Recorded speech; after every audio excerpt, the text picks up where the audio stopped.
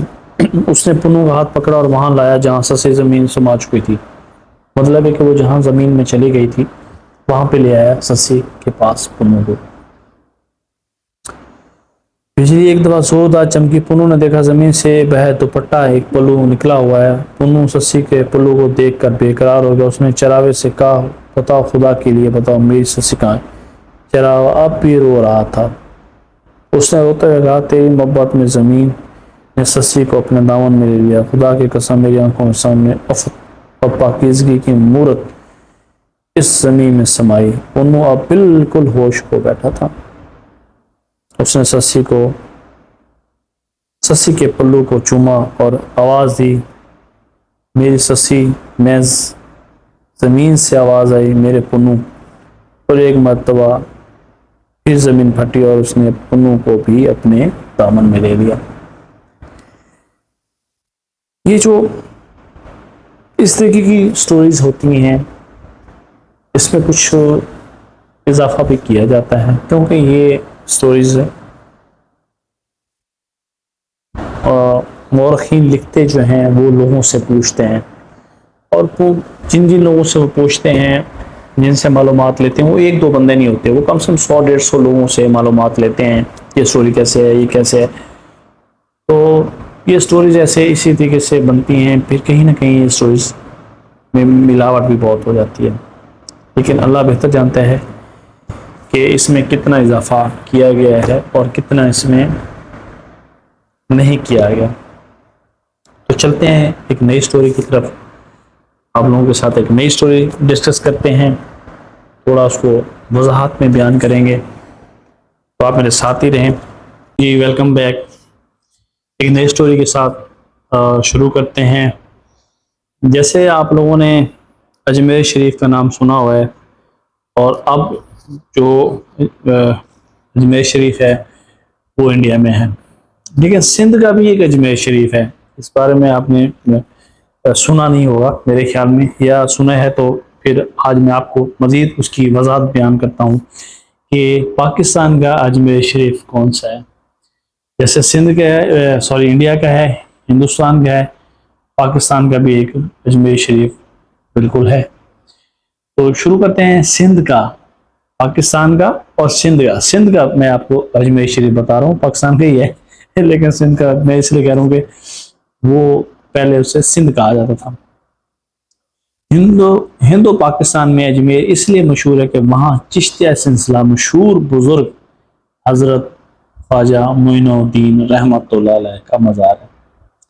بہت بڑی ہستی ہیں جی، بہت بڑی ہستی ہیں، نو شک، اس میں کوئی شک کرنے والی چیز نہیں ہے، کیونکہ آپ نے بہت سارے جو ہے مختلف مذہب کے لوگ، بدھ مت، ہندو، عیسائی، اور بھی بہت سارے ایسے لوگ ہیں جن کو آپ نے مسلمان کیا ہے، تو اس میں کوئی شک نہیں ہے، بہت بڑی ہستی ہیں جی۔ حضرت معین الدین رحمۃ اللہ علیہ نے اجمیر میں رہ کر ہزاروں بھٹکے ہوئے انسانوں کو سیدھا راستہ دکھایا اور اسلام کا پیغام گھر گھر پہنچایا۔ آج کئی 100 برس گزرنے پر بھی ہندو پاکستان کے بچے کی زبان پانڈون کا نام ہے۔ انہی کی وجہ سے اجمیر کو وہ شہرت حاصل ہوئی، لوگ اجمیر کو اجمیر شریف کہتے ہیں۔ جس طرح ہندو پاکستان میں اجمیر شریف مشہور ہے، اسی طرح سندھ کا اجمیر مکرستان، پہلے اس کو مکرستان کہتے تھے کیونکہ یہ بارڈر ایریا تھا سارا بلوچستان کا، مکران کا، اس لیے سے مکرستان، لیکن اب اس کو سیون کہا جاتا ہے۔ سندھ کا بچہ سیون کا مقصد اس لیے جانتا ہے کہ وہاں حضرت لال شہباز قلندر کا مزار ہے رحمۃ اللہ علیہ کا۔ حضرت قلندر لال شہباز رحمۃ اللہ علیہ اصل نام عثمان رحمۃ اللہ علیہ، آپ کے والد کا نام سید حسن کبیر الدین ہے۔ بہت سارے لوگوں کو آپ کے نام کا بھی پورا پتہ نہیں ہے سندھ میں، اور میں نے ویسے جب یہ 2015 میں کتاب پڑھی تھی تب مجھے پتہ چلا تھا کہ آپ کا نام یہ ہے۔ اور وہاں پہ ایک بندہ تھا جو میلے پہ جا رہا تھا، تو جب میں نے یہ کتاب لی تھی تو یہ کتاب میں نے بھٹ شاہ سے جا کے لی تھی، سمجھنے کے حالہ سے لی تھی میں نے، اور میں نے مڈیاری میں تھا اور میں اس کا مطالعہ کر رہا تھا، تو میں نے وہاں پہ ایک بندے سے پوچھا جو اس ٹائم 7 جا رہا تھا، تو میں نے اس سے پوچھا، اسلام دعا کی، تو میں نے اس سے کہا کہ یار آپ کہاں جا رہے ہیں، آپ نے لال جھنڈا اٹھایا ہوا ہے اور آپ موٹر سائیکل پہ ہیں، بہت سارے اس نے برتن بھی اٹھائے ہوئے تھے، تو اس نے کہا جی میں جو ہے نا 7 جا رہا ہوں زیارت کے لیے، حضرت شہباز قلندر رحمۃ اللہ علیہ کے دربار پہ جا رہا ہوں، میرا وہاں پہ چلا ہے جی۔ میں نے کہا جی اچھی بات ہے،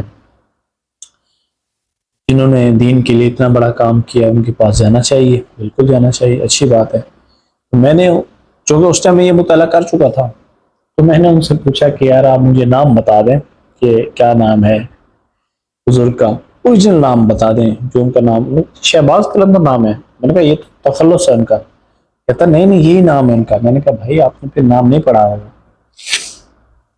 آپ یقین کریں کہ پتہ نہیں تھا شہباز کرے پرواز، تو وہ جو تخلص ہے جو ان کو ایک نامنیٹ کیا گیا، نام دیا گیا، ٹھیک ہے، وہ لوگوں نے پکڑا ہوا کہ شاید اوریجنل نام ہے، تو ایسا نہیں ہے۔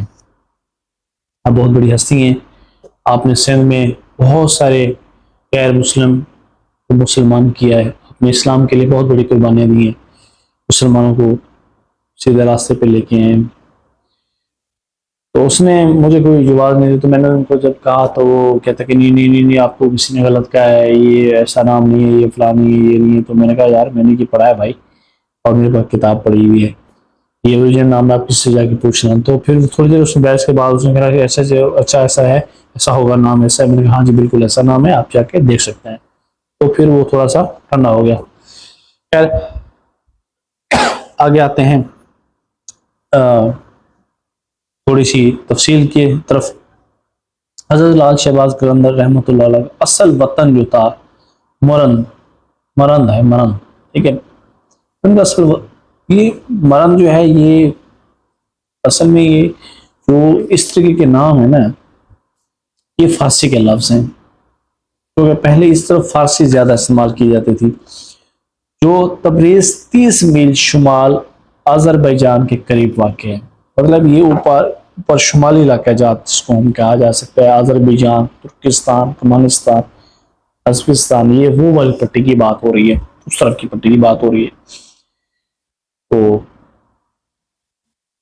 وہاں کے تھے حضرت قلندر لال شہباز رحمۃ اللہ علیہ 538 عیسوی، 1143 اور 44 میں مرند میں پیدا ہوئے اور وہیں تعلیم اور تربیت حاصل کی، پھر پرہیزگیر پاک و ہند کے بڑے بڑے شہروں میں گھومتے رہے، جہاں آپ کو معلوم ہوتا ہے کہ کوئی بڑا عالم یا بزرگ موجود ہے، وہیں آپ اس سے فیض حاصل کرنے کے لیے پہنچ جاتے ہیں۔ ویسے آپ شیخ جمال مرچند کے مرید ہیں، جو سید ابراہیم مرچند کے مرید تھے۔ مطلب ہے کہ پہلے جو بزرگ ہوتے تھے وہ بھی کسی بزرگ کے مرید ہوتے تھے، ایسا نہیں ہے کہ وہ مطلب ہے کہ انہوں نے بزرگی خود سے سیکھی ہے، چلا کاٹا ہے یا کوئی اس طریقے سے کام کیا، تو اس میں کچھ ایسا نہیں تھا۔ وہ کسی پراپر کسی بزرگ کے پاس تعلیم حاصل کرتے تھے، کئی سال میں، 1 سال 2 سال کی بات نہیں ہوتی تھی، 10 12 سال ایک جگہ پہ رہتے تھے، پھر اس کے بعد پھر وہاں سے جب پتہ چلتا تھا کہ اب یہاں سے میں نے فیض حاصل کر لیا ہے، تو پھر کسی اور طرف موو کرتے تھے، کسی اور پہنچی ہوئی ہستی کے پاس جاتے تھے، یا تو جس کے پاس رہ رہے ہوتے تھے وہی ان کو اگر ریکمنڈ کر دیتے تھے کہ آپ نے یہاں جو جس مقصد کے لیے آپ آئے تھے، میرے پاس اتنے علم ہے، میں نے آپ کو دے دیا ہے، اب آپ مجھ سے تیار ہیں، آپ آگے چلے جائیں۔ تو یہ پھر آگے چلے جاتے تھے، آگے سفر کرتے تھے، تبلیغ کرتے تھے اسلام کی، لوگوں کو اصلاح کرتے تھے، لوگوں کو صحیح راستے پہ لے کے آتے تھے۔ تو اسی طریقے سے وہ برِ صغیر پاک و ہند میں مختلف شہر میں گھومنے کے بعد بھی سلطان محمد خان شہید کی حکومت کے زمانے میں 643 عیسوی 1285-86 میں ملتان تشریف لائے، تو آپ ملتان میں آ گئے۔ خان شہید نے آپ کو بے حد تمیز و تقریر اور بہت کوشش کی کہ ملتان میں رہ جائیں۔ اگر وہاں اس ٹائم جو خان صاحب تھے، سلطان صاحب تھے وہاں کے، انہوں نے پوری کوشش کی کہ آپ وہاں پہ رک جائیں، ملتان میں مطلب ٹھہریں، تبلیغ کریں اسلام کی۔ اس نے آپ کے لیے خانقاہ بنوانے اور خانگاہیں بنوائی جاتی تھی پہلے، مطلب ایک جیسے اب آج کل مدرسے ہیں، تو پہلے خانگاہیں بنائی جاتی تھی کہ یہاں پہ بزرگ رہیں گے اور وہاں پہ ہی وہ اپنا شاگردوں کو پڑھائیں گے، تو اس طریقے کے انتظامات کیے جاتے تھے۔ خانقاہ کے خرچ کے لیے گاؤں دینے کا بھی ارادہ کیا تھا، لیکن حضرت قلندر لال شہباز رحمۃ اللہ علیہ نے ملتان میں رہنا منظور نہ کیا۔ اس کی کیا ریزن ہے تو یہ نہیں ہے اتنا ہمارے پاس علم، لیکن انہوں نے انکار کر دیا کہ میں یہاں پہ نہیں رہوں گا، میں آگے جاؤں گا۔ بعض نے آپ کے ملتان تشریف لانے کا سن 662 ہجری 1263-64 لکھا ہے، مگر کچھ مورخ جو ہے انہوں نے تاریخ آگے پیچھے ہے، مطلب ہے کہ کوئی 1263-64 لکھتا ہے، کوئی 1285-86، یہ تب کی ڈیٹیں ہیں لکھتے ہیں۔ تو ایسا معلوم ہوتا ہے کہ ملتان سے آپ شاہ شمس کے ساتھ ہندوستان تشریف لے گئے۔ شاہ شمس تبریز رحمۃ اللہ علیہ بھی بہت بڑی ہستی ہیں، ان کے ساتھ کہا جاتا ہے کہ آپ سندھ میں تشریف لے، کیونکہ اس ٹائم سندھ میں ہندو، برہمن، بہت سارے ایسے لوگ تھے جہاں پہ اسلام کی تبلیغ زیادہ ضروری تھی۔ اور شیخ ابو علی قلندر رحمۃ اللہ پانی پتی کی خدمت میں حاضر ہوئے، انہوں نے آپ سے فرمایا کہ ہندوستان میں پہلے ہی سے 3 قلندر موجود ہیں، تمہیں واپس پھر سندھ جانا چاہیے۔ انہوں نے آپ سے فرمایا کہ ہندوستان میں، مطلب وہاں سے وہ جو آئے تو پھر ہندوستان چلے گئے ہیں۔ فرمایا کہ ہندوستان میں پہلے ہی 3 قلندر موجود ہیں، تمہیں واپس پھر سندھ جانا چاہیے۔ چنانچہ ان کے فرمانے کے بعد حضرت لال قلندر شہباز رحمۃ اللہ علیہ 7 تشریف لائے اور سندھ کے اسی شہر میں آخر وقت تک رہے۔ آپ نے 7 میں رہ کر لوگوں کو سیدھے راستے پر لگایا، ان کے اخلاق کو سنوارا، انسانوں کے دلوں میں نیکی اور سچائی کی لگن پیدا کی، ایک دوسرے کے ساتھ پیار محبت سے رہنا سکھایا۔ تقریباً 6 سال تک آپ 7 میں رہ کر اسلام کا نور بر اعظم پاک و ہند میں پھیلاتے رہے۔ ہزاروں انسانوں نے آپ سے ہدایت پائی، بہت سے بھٹکے ہوئے لوگوں نے رشتہ اللہ سے جوڑا، آپ کی وجہ سے بہت سے ناقص لوگ کمال کو پہنچے۔ یہ سب 673، 1274 اور 75 عیسوی کا واقعہ ہے۔ یہ حضرت لال شہباز قلندر رحمۃ اللہ علیہ جنت کو سدھارے اور اپنے بعد اسلام کی خدمت ایک ایسا اعلیٰ نمونہ چھوڑ گیا جس کے ہم سامنے رکھ کر اپنی زندگی کا بنا سنوار سکتے ہیں۔ آج سینکڑوں سال گزرنے کے بعد بھی آپ کے فیض کا چشمہ جاری ہے، اگلا آپ نے جو وہ چشمہ لگایا تھا اس سے آج بھی لوگ فیض حاصل کر رہے ہیں۔ میر غلام علی آزاد بلگرامی نے اپنی مشہور کتاب ماسل کرام میں لکھا ہے کہ میں 10 ربیع الاول 1143 1730 عیسوی کو بشگیری روز نامچہ نویسی کے عہدے پر مقرر ہو کے 7 آیا، لیکن کچھ زمانہ ہی گزرا تھا کہ میں اس عہدے سے معزول کر دیا گیا، جس کا مجھے رنج اور صدمہ تھا۔ میں نے اسی پریشانی کے زمانے میں ایک رات خواب میں دیکھا کہ میں شہر کے ایک کوچے سے گزر رہا ہوں۔ اچانک ایک شخص میرے سامنے آتا ہے۔ میں نے اس سے پوچھا کہ یہ راستہ آگے جاتا ہے یا نہیں، تو اس نے عربی میں جواب دیا کہ عنقریب تمہیں کچھ آدمی ملیں گے۔ میں ابھی چند قدم ہی چلنے پایا تھا کہ مجھے 3 شخص ملے جو درویشوں کے واضح لباس میں تھے۔ یہ تینوں کے تینوں ایک جگہ بیٹھے ہوئے تھے اور ان میں ایک ان سب کے پیشوا نظر آتے تھے۔ ان میں پاس گیا اور سلام کیا، میں اپنے عہدے پہ بحال ہو جاؤں گا۔ مطلب وہ جو بزرگ آگے 3 بیٹھے ہوئے تھے، ان سے یہ جو سمجھنے کے ایک ریٹر تھا، روزنامچے میں نفیس تھا، مطلب اس ٹائم اخبار لکھتے تھے لوگ، اخبار کا دور تھا، تو اس نے ان سے سوال کیا خواب میں کہ میں کیا دوبارہ اپنے عہدے پہ بحال ہو جاؤں گا۔ تو یہ سن کر بزرگ نے اپنا سر امرا کعبے میں جھکا لیا۔ تقریباً 1 گھنٹے وہ جھکا رہا سر، پھر سر اٹھا کے فرمایا ہاں تم بحال ہو جاؤ گے۔ میں نے عرض کیا کیا واقعی ایسا ہوگا؟ فرمایا ہاں ہاں، ہم جو تم سے کہتے ہیں۔ آخر 1 سال بعد میں اپنے عہدے پہ بحال ہوا اور ان بزرگ کی یہ بات پوری ہوئی۔ معلوم ہوا کہ خوشخبری دینے والے بزرگ حضرت قلندر لال شہباز رحمۃ اللہ علیہ تھے، اور 1 گھنٹے کے مراقبے سے اس طرح اشارہ تھا کہ 1 سال کے بعد تم بحال ہوگے۔ خدا کے 1000 رحمتیں ہوں حضرت قلندر لال شہباز پر، سبحان اللہ۔ مشہور سیاح ابن بطوطہ دنیا کا سفر کرتے ہوئے 734 ہجری 1333 میں جب سیون پہنچا، ابن بطوطہ سیون پہنچا تو اس نے آپ کے مزار مبارک کی زیارت کی تھی اور آپ کی خانقاہ میں ٹھہرا۔ کہیں نہیں جا سکتا اس زمانے میں یہ خانقاہ کیسی بنی ہوئی تھی، مزار مبارک کی عمارت اور گنبد تھا یا نہیں، لیکن خانقاہ کے کتبے سے معلوم ہوتا تھا کہ آپ کا روضہ مبارک گنبد سلطان فیروز شاہ کے حکم سے 7 رجب 757 1356 کو ملک رکن الدین عرف اختیار الدین نے، جو اس زمانے میں سیمن کا حاکم تھا، بنوایا تھا، جس میں 7 طاق اور 6 گنبد تھے۔ پھر ٹھٹھا کے بادشاہ مرزا جانی بیگ نے 933 1585 عیسوی میں اس عمارت کی توسیع ترمیم کرائی۔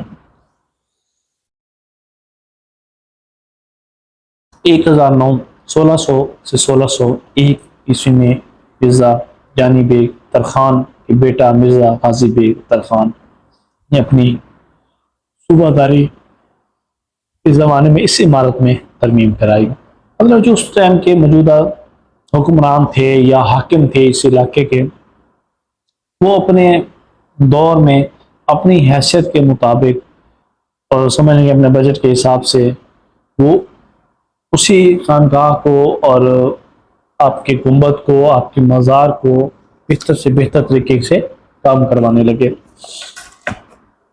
حکومت آگئی۔ تالپور کی حکومت کے زمانے میں میر کرم علی خان ولی سندھ نے حضرت شہباز قلندر رضی اللہ عنہ کے روضہ مبارک کی عمارت کو مرمت کرائی اور روضہ مبارک 1231 ہجری 1815 سے 16